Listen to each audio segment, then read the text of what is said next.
80% of the world's population suffer from a common disease, which is very low self-esteem. And it's basically characterized by a feeling of doubt in your own capabilities. You don't feel like you are enough, or you don't feel like deserving some things in your life. So, how do you know if you have low self-esteem or not?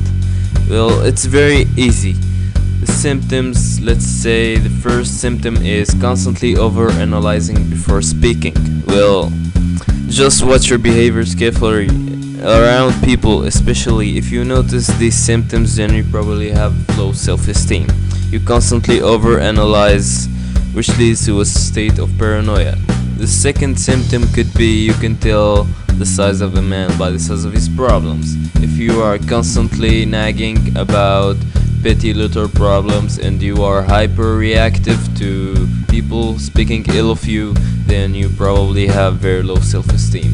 Or if you get robbed like $5 in the bus and you keep telling everyone about it for a week or so, you probably have low self-esteem. The third symptom is having a victim mindset. It means that if something bad happens in your life, you always try to take the responsibility off your shoulders. For example, if you want to lose some weight, but your parents are not really supporting the idea by unconsciously serving the whole family unhealthy food, instead of taking responsibility to unplug yourself from these bad nutrition habits, you rationalize by saying, "Oh, this is not my fault, this is my parents' fault." So basically, having a victim mindset is rationalizing to yourself that your issues are always someone else's responsibility. You think like this because it feels safer and comfortable, expecting others to solve your problems. But in reality, it's not anybody's fault. You are responsible for your own actions. Okay? The way you are right now is a sequence of past stories and events and rationalizations you told yourself to avoid hard work.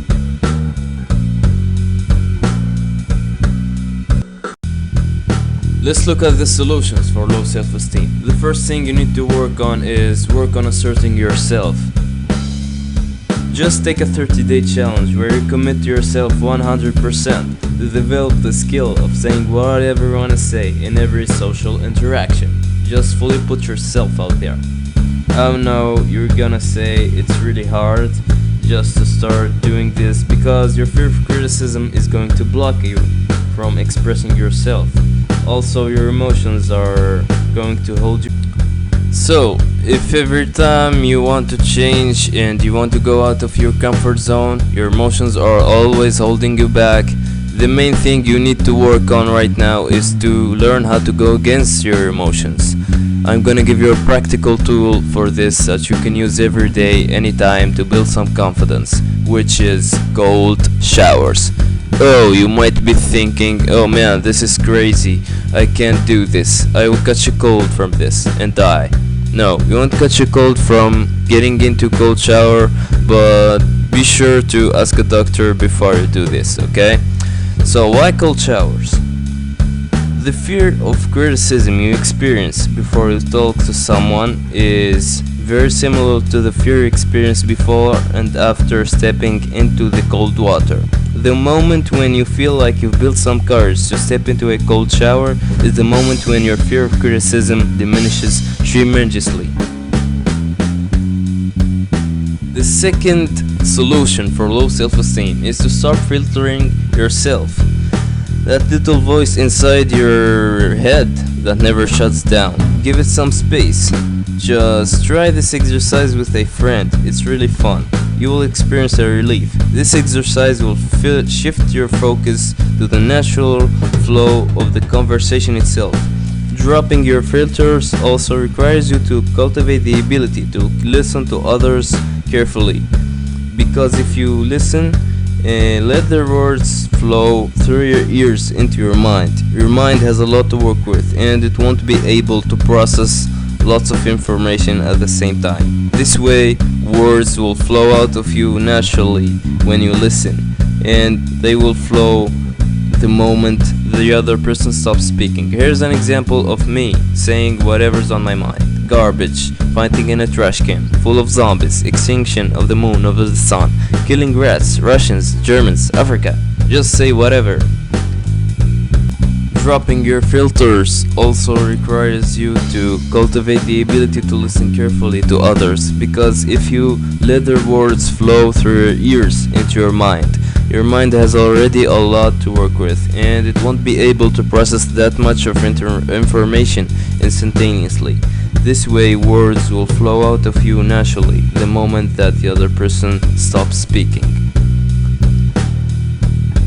A person with very low self-esteem is very self-centered, always thinking about his petty little problems, which leads us to the third solution: think bigger. Keep a note on your phone or wall reminding you that your self-esteem issues can be easily fixed when you put the time and effort in doing so, and that your problems are considered nothing compared to others who has it like really bad. People, for example, who are fighting for their survival daily, or people who are handicapped. Another aspect of thinking bigger people tend to forget about is to be grateful. Being grateful is great. Some people can't even see this beautiful word. Others aren't able to communicate. Being grateful will further motivate you to make a change for yourself. The fourth solution is to think long term. If you start working on your low self-esteem today, how do you imagine yourself looking like a year from now?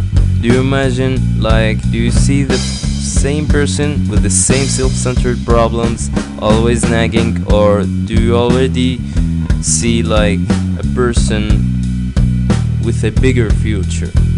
A person relaxed, able to talk to others confidently?